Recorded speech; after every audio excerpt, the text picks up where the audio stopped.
Dan Brown and KBCBs. First off, I'd like to thank you for the feature of my dreams video. It got me most of my subscribers, honestly, and gave me a fan base. But this is a video response to your video, Don't Be a Zombie. And for those of you who aren't in the loop, you should check out the playlist on the left. It's a lot of watching, but it's worth looking at. Otherwise, you can just follow along. Right now I'm here to talk about the education system, and mainly Dan Brown's complaint that classes aren't intimate enough. So let's jump into it. Obviously, the lecture hall system, where you have about 400 students listening to one teacher, is ineffective. Well, maybe not 400, but you know. Smaller hands-on classes would be more effective, right? It should be that way. We get to do experiments, learn things more efficiently, have a closer relationship with our teacher, all that stuff. It should be fair, right? In a perfect world, yeah. But we live in a capitalistic society, and that is reflected in our schooling systems. College is not a fair experience. All colleges are different because they're run by different entities. We don't have a standardized college system in America. So you need to do your research to carefully choose your college, and if not your college, then at least your teachers and your classes. Which you can do now because there are several online resources to look up teachers, and for classes you should be asking around anyway. The major issue is that trade skills are becoming so important. Every other person wants to become a doctor or a lawyer now. Don't ask me why, it's not really my thing. And because of this, the demand for educated instructors who can teach at a collegiate level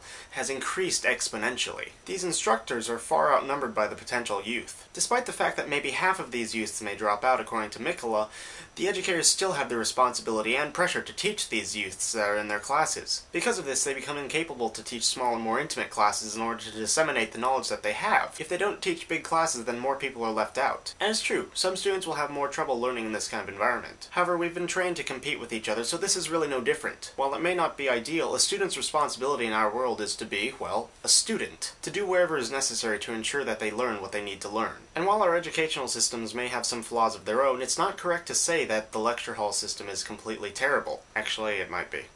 But we don't really have a choice. Unless we get more qualified teachers or fewer students, the teacher-to-student ratio isn't going to change. Honestly, it's just a good example of the rat race that capitalism is. It's no different from how it would be in the real world. If you can't make it, you'll just fall to the bottom. This is my take on why the lecture hall system, while unfortunate, is necessary. As a channel owner, I'm sure you know this is a problem as well. Where you used to respond directly to whichever responses you would get in your early heyday on YouTube, now you have such a massive following that responding to everyone is just impossible. You doubtlessly have thought about your demographic, your subjects, what to talk about, and other things like that. Which brings me to another thing I was thinking about while watching your video. I know you're trying to make peace with Thunderfoot and all, but be careful who you call stupid. You seem to have labeled an awful lot of groups that, and some of those groups, even those who aren't necessarily in those groups, have been noticing and responding rather unfavorably in your comments.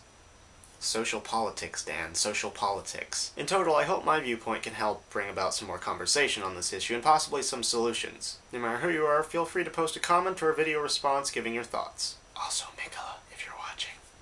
You get one too, Dan, and KBCBs. By the way, KBCBs, with spring break over, I'm going to drop down to about 3 or 4 videos a week. Look for more current news on my channel and Twitter.